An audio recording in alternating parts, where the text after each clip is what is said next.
এবার বাংলাদেশ ফুটবলে আসছে জাপানি গোল মেশিন। ভাবুন তো, যদি বাংলাদেশের ন্যাশনাল টিমে একদিন দেখা যায় জাপানের ফুটবল স্কুলে গড়ে ওঠা একজন খেলোয়াড়কে, যিনি বল পায়ে নিলেই ম্যাচের গতি বদলে দিতে পারেন। যদি লাল সবুজ জার্সিতে নাম লেখান জাপানি ফুটবলার রিকুতো হাশিমাতো, তাহলে বাংলাদেশের ফুটবলের চেহারাটাই বদলে যেতে পারে। শুধু কল্পনা নয়, এমন একজন ফুটবলের উপস্থিতি দেশের ফুটবলে নতুন এক উত্তেজনা, নতুন এক স্বপ্নের জন্ম দেবে, যা বহুদিন ধরে সমর্থকরা অপেক্ষা করে আছেন। রিকুতো হাশিমাতো জাপান প্রবাসী একজন ফুটবলার, যিনি বর্তমানে খেলছেন জাপানের শীর্ষ লিগ J1 লিগের ডিফেন্ডিং চ্যাম্পিয়ন ভিসেল কোবের ক্লাবে। এটি এমন একটি ক্লাব যেখানে খেলেছেন আন্দ্রেস ইনিয়েস্তা ও ডেভিড ভিলার মতো বিশ্ব ফুটবলের কিংবদন্তিরা। সেই মানের লিগে নিয়মিত অনুশীলন ও প্রতিযোগিতার মধ্য দিয়ে নিজেকে তৈরি করা একজন ফুটবলার বাংলাদেশের ফুটবলে যুক্ত হলে তার প্রভাব যে কতটা পড়তে পারে তা সহজে অনুমেয়।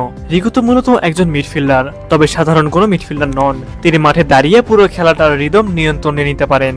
কখন গতি বাড়াতে হবে, কখন বল ধরে রেখে ম্যাচকে শান্ত করতে হবে, এই সিদ্ধান্তগুলো নেওয়ার দক্ষতা তার বড় শক্তি। তার পাসিং একদম নিখুঁত, ভীষণ দুর্দান্ত এবং বল কন্ট্রোল অত্যন্ত পরিণত। বাংলাদেশের মিডফিল্ডে যেখানে দীর্ঘদিন ধরে একজন সত্যিকারের ক্রিয়েটিভ প্লে মেকারের অভাব অনুভূত হচ্ছে, সেখানে রিকুতো হাশিমাতোর মতো একজন ফুটবলার নতুন প্রাণ সঞ্চার করতে পারেন। বর্তমান বাংলাদেশের ফুটবলের সবচেয়ে বড় চ্যালেঞ্জগুলোর একটি হলো ম্যাচের মাঝমাঠে নিয়ন্ত্রণ ধরে রাখা। আন্তর্জাতিক ম্যাচগুলোতে প্রায়ই দেখা যায় দল সংগঠিত থাকলেও মিডফিল্ডের সৃজনশীলতার অভাবে আক্রমণ ভেঙে পড়ে। রিকুতো হাশিমাতোর উপস্থিতি সেই জায়গায় বড় এক পরিবর্তন আনতে পারে। তিনি শুধু নিজেই ভালো খেলেন না, তার চারপাশের খেলোয়াড়দের খেলাটাকেও সহজ করে তোলেন। ফরওয়ার্ডরা নিয়মিত পাবেন সার্ভিস, ডিফেন্ডাররা পাবেন নির্ভরযোগ্য অপশন। যদি কখনো রিকুতো হাশিমাতো লাল সবুজ জার্সিতে মাঠে নামেন, তাহলে তা শুধু একজন নতুন ফুটবলের সংযোজন হবে না, তা হবে দেশের ফুটবলের জন্য এক নতুন বার্তা। বার্তাটি হবে এই যে বাংলাদেশ ফুটবলও এখন এমন এক পর্যায়ে যেতে চায় যেখানে আধুনিক ফুটবল চিন্তা, টেকনিক্যাল বুদ্ধিমত্তা এবং আন্তর্জাতিক মানের মিডফিল্ড নিয়ন্ত্রণ গুরুত্বপূর্ণ হয়ে উঠবে।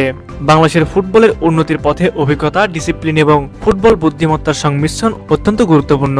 রিকুতো হাশিমাতোর মতো একজন ফুটবলার সেই জায়গাটিতেই সবচেয়ে বেশি কার্যকর হতে পারেন। তাই বলা যায় বাংলাদেশের ফুটবল উন্নতিতে রিকুতোকে অবশ্যই দরকার।